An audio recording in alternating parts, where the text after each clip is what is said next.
Hello everybody, and welcome to our video on managing the Sophos Central agent. In this video, we are going to discuss deploying and removing the Sophos Central agent in your environment. We will mention multiple links and web pages, and these will be made available to you in the description under the video. So without further ado, let's go ahead and jump into it. So we're going to begin by talking about deploying the Sophos Central agent into your environment.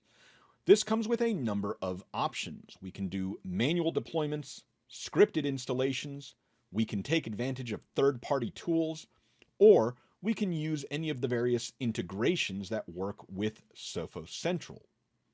So to begin, let's look at manual installations, and I'm going to jump into a Sophos Central admin dashboard for a tenant. Here in this tenant admin dashboard, I can go to Devices and select Installers. Here in the installers, I can see where I can download the installers for my endpoints or for my servers. When downloading these installers, I can then copy them to a network share, to a thumb drive, for example, or they could even be downloaded directly to the device in question and then can be manually installed. There is an option to choose components, and with the choose components options, depending on what I am licensed for, I may want to only deploy a certain module within Sophos Central. So in this example, I've removed ZTNA and device encryption, choosing to deploy only Intercept X Advanced with MDR.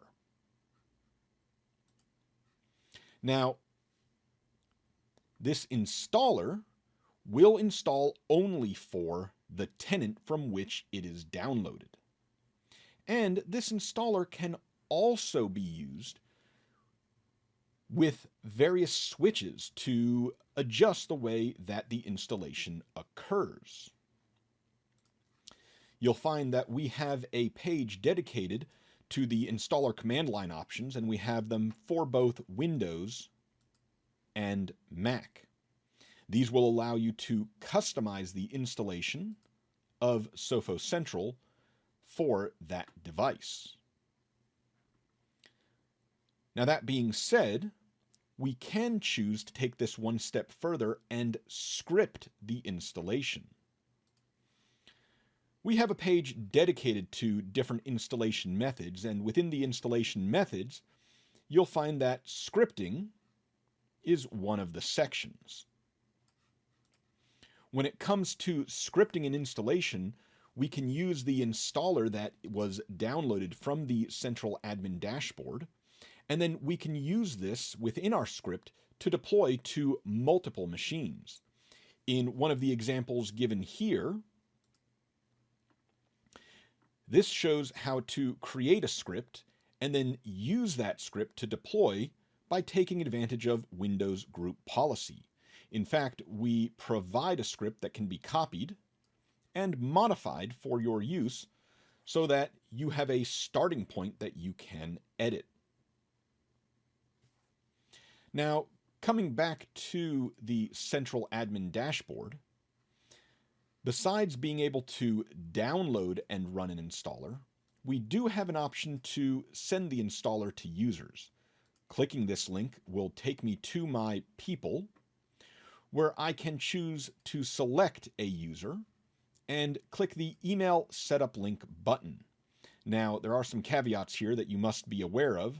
They must be an administrator to install, and this will send a personalized email with deployment instructions to the selected user. The one catch here is we need to make sure that the users do not share the email or the downloaded file with others, as this installation file will install under that user's account.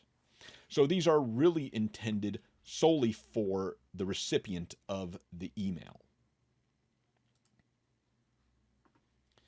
Now, this installer that we've been talking about, be it the emailed installer or the installer that's found here in the installers section in the central admin dashboard, ties this installation to this tenant.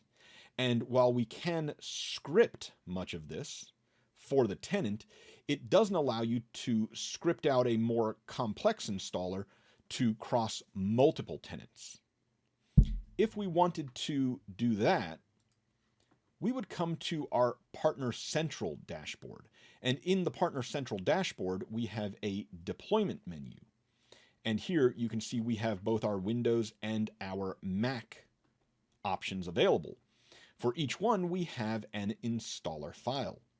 Now, this installer file by itself doesn't actually complete an installation of Sophos Central without additional information that's available in the associated CSV file.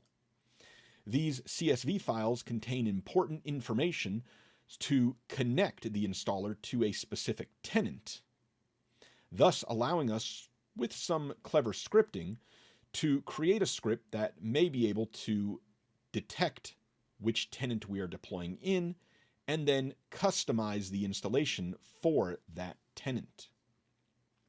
You'll find that there are instructions right below for how to use the CSV file with the Windows or Mac installer. This blank installer can, as we mentioned, be scripted then for multiple tenants or even a single tenant, or could also be used with the CSV file with third-party tools to deploy into various environments. Additionally, Sophos Central supports a number of integrations. As you can see from this slide, we connect with ConnectWise Automate, Datto RMM, Kaseya VSA, Enable in Central, Ninja RMM, and Synchro MSP. Additionally, we can work with Splunk apps, and there are a number of API tools available. This is all documented on our Sophos Integrations page. From the Sophos Integrations page, you'll find links to various news articles as well as an integrations submenu, which will take you to instructions for each of the different integrations. This will discuss what each integration is capable of and how to configure it.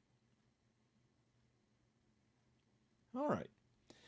Now that we've discussed how to deploy Sophos Central, what about removing Sophos Central? When removing Sophos Central, we have some similar options. It begins with removing the protection, which we'll talk about.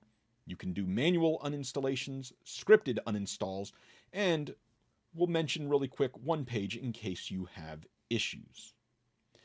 So when we talk about removing the protection, I'm going to come back to my central admin dashboard, and I'm going to go over to devices. And for this example, I'm going to take a look at some of the computers.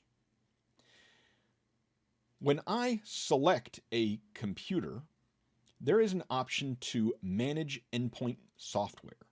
From the manage endpoint software, I can choose to remove and uninstall the various Sophos components. Now, this will not install the full core agent, but it will disable the protection on this machine.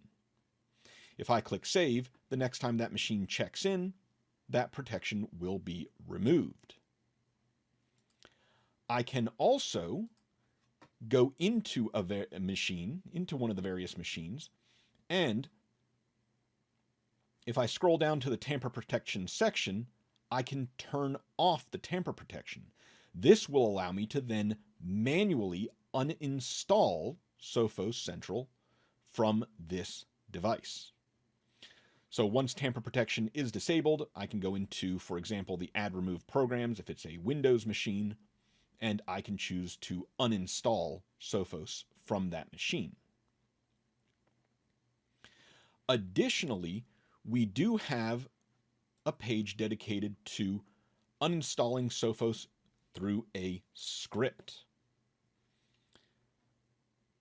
All right, taking advantage of the fact that we have disabled tamper protection, we can then use the command line or a batch file to remove Sophos from a machine or from multiple machines. Now, if something were to happen and the machines are removed from Sophos Central before tamper protection has been disabled, it does make it more difficult to uninstall Sophos from the machine. To that end, we do provide a restore deleted devices and recover tamper protection passwords report. This report will, for 30 days after a machine has been deleted from Sophos Central, provide you the tamper protection password. You can then use this password to disable tamper protection on the machine that is no longer in Sophos Central. If it has been more than 30 days, then we do provide instructions on how to recover a tamper-protected system on our Sophos support site. With that, thank you all for taking the time with me today, and I hope this has been helpful.